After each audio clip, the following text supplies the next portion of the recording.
Começa agora. Diário Econômico Original. Uma análise das principais informações que impactam os mercados, a economia global e do Brasil. Apresentação: Marco Caruso. Bem-vindo ao Diário Econômico Original desta quarta, dia 30 de novembro de 2022. O mercado seguiu esperançoso de que a PEC da transição vai ser desidratada. O presidente do Senado, Rodrigo Pacheco, sugeriu, por exemplo, que o prazo do furo no teto, seja lá qual o valor, pode ser reduzido de 4 para 2 anos. O noticiário também seguiu sugerindo todo tipo de valor de despesa extra-teto e que poderia ser aprovado pelo Congresso, menores do que os 198 bilhões protocolados pelo governo eleito. Entre os sinais de que os parlamentares podem chegar a um denominador comum, a gente teve a oficialização do apoio do PT à reeleição do Arthur Lira para presidente da Câmara e a afirmação do relator do orçamento de 23, o Marcelo Castro, de que não haveria tempo para discutir o fim do orçamento secreto nesse ano. Os dois fatos são concessões e acenos do governo eleito ao legislativo para que os seus pedidos sejam acatados. A dúvida que ainda fica, pelo menos para mim, é se isso tudo não ajuda o valor do estouro do teto ser maior. Mas não parece ser uma dúvida mais para o mercado, pelo menos aos olhos de ontem. As taxas longas prefixadas, por exemplo, fecharam abaixo de 13%, derretendo para as mínimas da sessão perto ali do fechamento.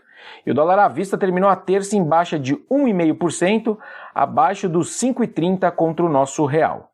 Ainda no campo político, uma notícia que pode ter ajudado também foi o Poder 360, dizendo que o Alckmin voltou a ser opção para a Fazenda, com Haddad agora no planejamento. Segundo o site, o vice-presidente eleito teria diálogo mais ameno com o mercado, palavras deles.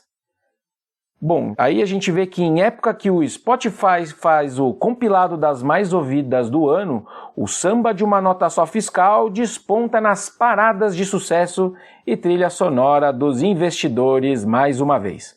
A verdade é que nas nossas contas, o tamanho do rombo do ano que vem importa, obviamente, para o caminho ali da dívida brasileira.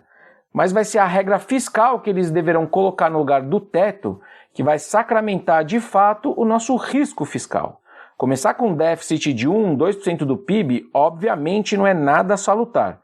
E demonstra também uma preferência revelada do novo governo pelo expansionismo fiscal.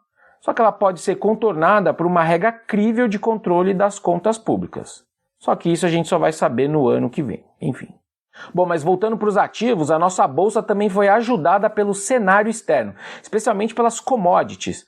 Quase metade dos 2% de alta do nosso índice vieram do setor de materiais, com a Vale subindo quase 4%, explicando mais ou menos 1/3 dessa valorização. Com o petróleo se firmando lá fora, especificamente o WTI, a Petro também avançou mais de 4% e explica outros 20% do Ibov. Esse bom desempenho das commodities ontem vem de outro disco quebrado e vai e vem de narrativas em volta da Covid na China.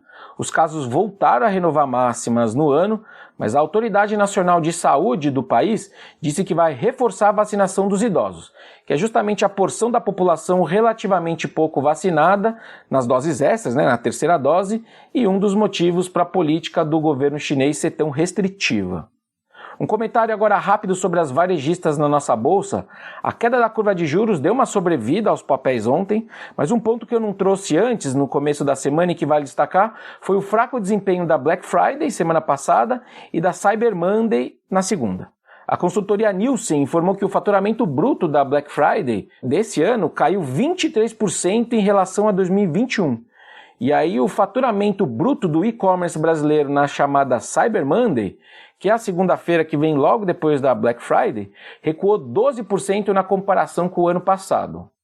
Falando do destaque positivo, acabou ficando com a categoria de alimentos e bebidas, que registrou alta de 20% nos pedidos frente ao mesmo período de 2021. Bom, e hoje o presidente do Fed, o Jerome Powell, fala no Brookings Institute. Eu não vejo motivos para nada muito diferente do que já foi debatido amplamente nas últimas semanas. Eles podem reduzir o ritmo de alta de juros na reunião de dezembro, só que eles seguem propensos a ir mais longe no ciclo e a manter um tom duro e austero nas suas aparições públicas.